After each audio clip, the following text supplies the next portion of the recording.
Salut les jeunes cyclistes dynamiques, je vous avais fait le parcours du Tour de France ainsi que mes réactions.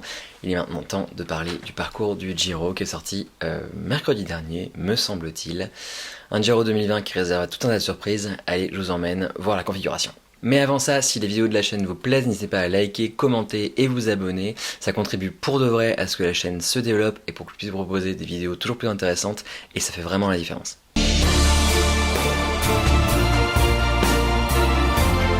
Quand le Tour de France est devenu pour 2020 un grand tour pour grimpeurs, le Giro 2020 sera un grand tour pour les vrais talents tout-terrain. 1. Parce qu'il fera la part belle au chrono et au rouleur puissant. Il y aura 58,8 km de plat pour s'exprimer contre la montre. Et 2. Parce qu'il ne lésinera pas non plus sur la montagne avec 5 étapes de montagne, 5 cols de haute montagne et 3 ascensions de plus de 20 km.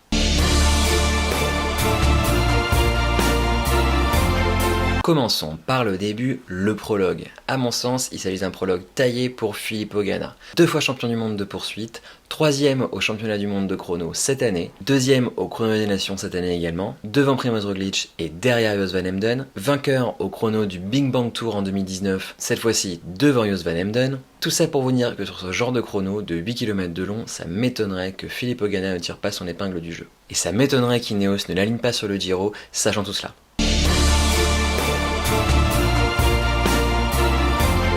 Alors vous ne l'avez pas manqué, la semaine dernière, Peter Sagan a annoncé sa participation au Giro pour la première fois en 2020, et on pourrait bien le retrouver porteur du maillot rose. D'autant que sur le chrono d'ouverture, il n'y a vraiment pas de quoi créer d'énormes écarts entre le vainqueur et les sprinters, pas comme l'année dernière où Roglič avait mis 2 minutes au Gaviria, Démare, Ackermann et Viviani, ce qui veut dire qu'avec le jeu des bonifications, on pourrait voir Peter Sagan en rose sur la première partie du Giro.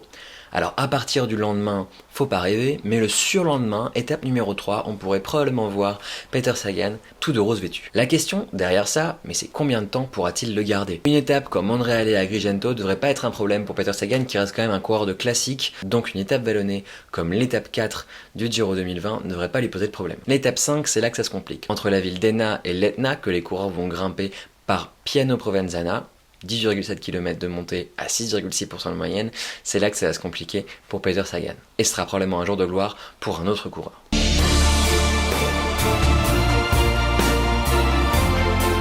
Autre élément qui m'a frappé, il y a des transferts presque tous les jours. Or, 3-4 jours où les transferts sont soit inexistants, soit courts, les coureurs vont se faire balader en bus entre ville d'arrivée et nouvelle ville de départ, ce qui risque de les fatiguer et d'ajouter encore plus à la fatigue des 3 semaines de course. Ça risque aussi d'avantager les équipes avec un plus gros budget, parce que qui dit plus gros budget dit plus grand confort pour les coureurs pendant ces transferts, ce qui devrait du coup avantager les équipes qui disposent de plus d'argent.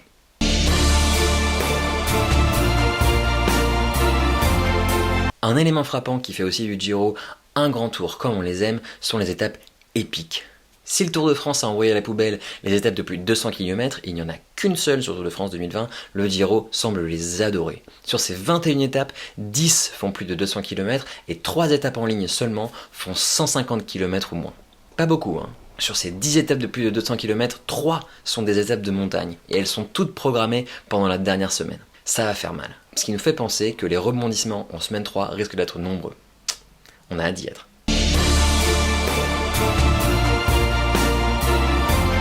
Ces étapes épiques font aussi ressurgir ce que je pourrais appeler le spectre de l'argument du dopage nécessaire. C'est-à-dire qu'on est en train de demander à des coureurs de courir 3 semaines de suite avec des étapes super longues, enchaînées les unes après les autres, et le tout dans la 3e semaine de course. Et pour cause, ils enchaînent 5 étapes de plus de 200 km dans la dernière semaine, dont 2 qui sont des étapes de montagne.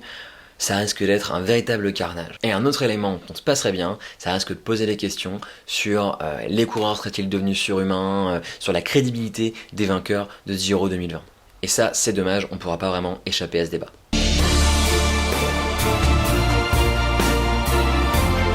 Il y a vraiment un truc qui m'a fait sauter de joie quand j'ai vu le parcours du Giro de la saison prochaine, c'est l'étape Alba-Sestriere. C'est vraiment pour moi l'étape qui pourrait tout changer, parce qu'elle pourrait se goupiller un petit peu comme l'étape 19 du Giro 2018. Souvenez-vous, cette étape Venaria-Reale-Bardonecca où Christopher Froome était parti à 80 km de l'arrivée pour mettre 3 minutes à Carapaz, Pinot et Dumoulin, tout en ravissant le maillot rose à Simon Yates, qui était d'ailleurs en PLS sur la montée du Colle delle Finestre.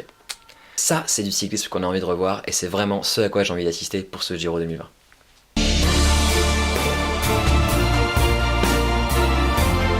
Un truc qui m'a vraiment frappé quand j'ai vu le parcours du Tour de France 2020 et du Giro 2020, c'est que j'ai l'impression que les grands tours ont un peu échangé leur rôle. Là où le Tour de France était vraiment la course par étapes qui couronnait le meilleur coureur, tout type de coureur confondu, eh bien j'ai l'impression que c'est le Giro qui est en train de reprendre ce rôle-là, celui de désigner le meilleur coureur, tout type de coureur confondu.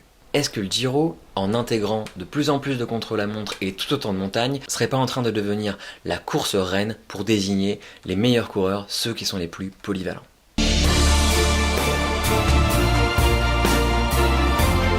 Comme pour le Tour de France, je vous ai fait un petit florilège des étapes que moi je vais regarder et que j'aimerais que vous regardiez aussi. On va commencer avec l'étape de plat. Alors moi je suis pas un grand fan des étapes qui se terminent au sprint, cela dit, comme tout sera encore ouvert au début de la compétition, je vous conseille de regarder l'étape numéro 2. C'est l'étape où on se rendra vraiment compte de l'état de forme des sprinters en début de compétition. Alors est-ce qu'il s'agira de Sagan, Ackermann, Démare, Yuan ou Viviani qui sera devant? C'est à ce moment-là qu'on verra qui sera le plus dominateur. Pour ce qui concerne l'étape vallonnée, j'ai vraiment hésité, mais finalement j'ai décidé de désigner cette étape en forme de boucle entre Cesenatico et Cesenatico. J'ai beaucoup hésité avec la 16e étape entre Udine et San Daniele del Friuli, qui termine sur un circuit à parcourir 4 fois me semble-t-il, mais j'ai préféré Cesenatico, regardez un petit peu le profil, si ça c'est pas une étape pour l'échapper, mais alors là je sais pas du tout ce que c'est quoi. Alors j'ai vraiment hâte de voir des mecs comme Ciccone, Wellens, Cavagna, des mecs comme ça, venir nous en claquer une sur celle-là, ça va vraiment être un grand régal.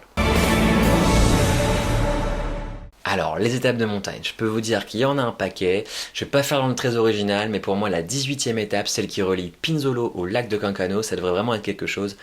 Bon, pour peu que le Stelvio soit effectivement praticable à cette période de l'année, ça pourrait être une grande étape. Naturellement, la météo va s'en mêler, etc. De la neige, il y en aura, mais espérons qu'elle tombe pas sur les coureurs et que les coureurs ne tombent pas dedans. That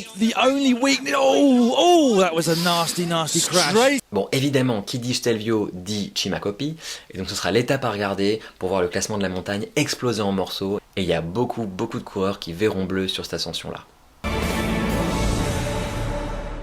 Alors, la Queen Stage, hors catégorie, 2 jours après Pinzolo Cancano, il y a le monstre de ce Giro 2020, dont on avait vu tourner un petit peu des profils avant que le parcours complet sorte, et c'est l'étape numéro 20, Alba Sestriere, je vous en ai parlé un peu plus tôt dans la vidéo. Il faut se dire qu'après avoir mangé le Stelvio l'avant-veille, les coureurs devront grimper le Colle dell'Agnello, l'Isoard, le Mont Genèvre, pour terminer à Sestriere. Alors ce sera le terrain idéal pour une attaque de loin, de très loin même, parce qu'on peut attaquer à 105-110 km de l'arrivée. Il y a dans cette étape de quoi faire passer Froome pour un rigolo. Je m'attends à un grand moment de cyclisme. Et avec la fatigue de la 3e semaine, on pourra assister à des explosions en vol de toute beauté dans cette étape numéro 20. Bon, en tout cas, vous en faites pas, comme l'an dernier, je vous ferai mes petites précisions jour après jour dans l'onglet communauté de la chaîne YouTube.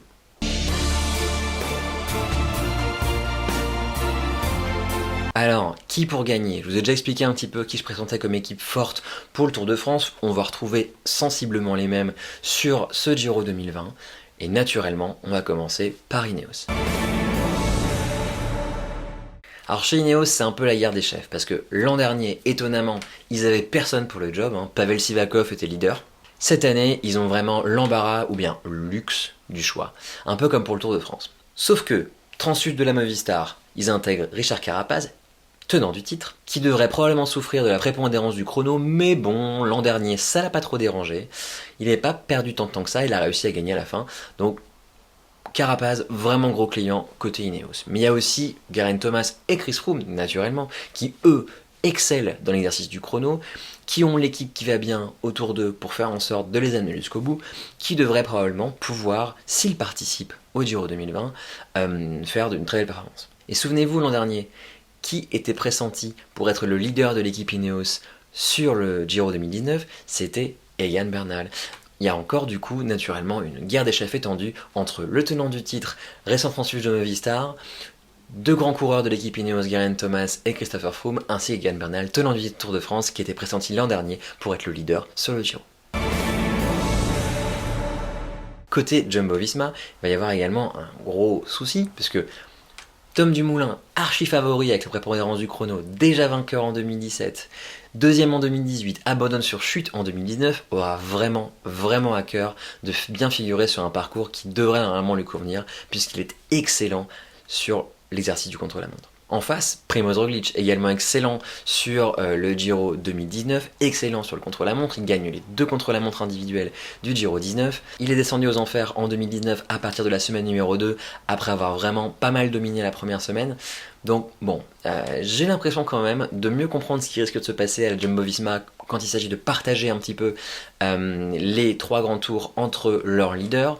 Je pense que Dumoulin devrait filer au Giro parce qu'il a déjà un historique sur ce grand tour, qu'il a une certaine affinité pour lui et que ça pourrait éventuellement être son Giro, celui-là, hein, le 2020. Primož Roglič, vainqueur et tenant du titre sur la Vuelta, va devoir s'y coller, hein, il va devoir défendre son titre pour la Jumbo-Visma à la Vuelta. Il ne reste donc plus que le Tour de France pour Steven Kruijswijk. Allez, bonne chance Steven. Alors je vais vous faire 2 autres équipes, à commencer par Mitchelton Scott. Bon, cette année, c'était pas une grande année pour ce qui concerne les grands tours et les classements généraux. Cela dit, j'ai vraiment l'impression que Simon Yates a repris un peu du poil de la bête, a repris un petit peu de confiance en lui grâce à ses quelques victoires sur le Tour de France.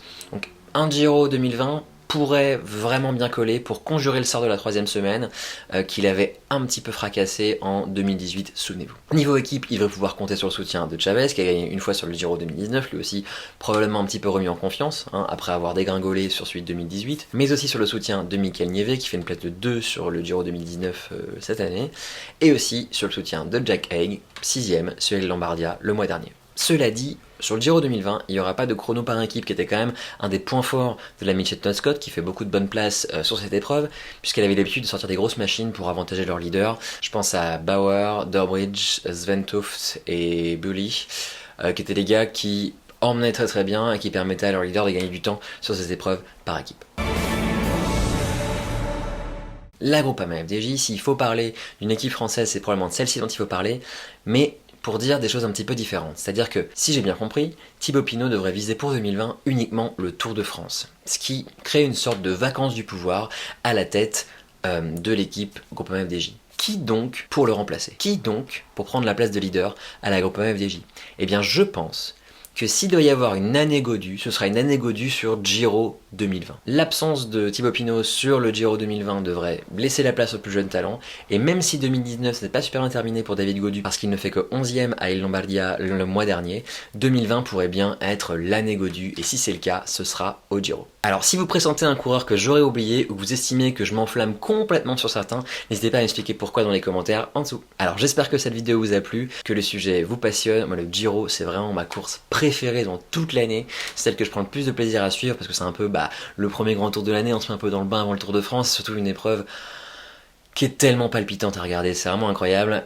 J'espère que 2020 sera l'année d'un grand Giro, moi j'attends vraiment que ça. Et en attendant la Grande Partenza à Budapest, je vous dis allez, ciao.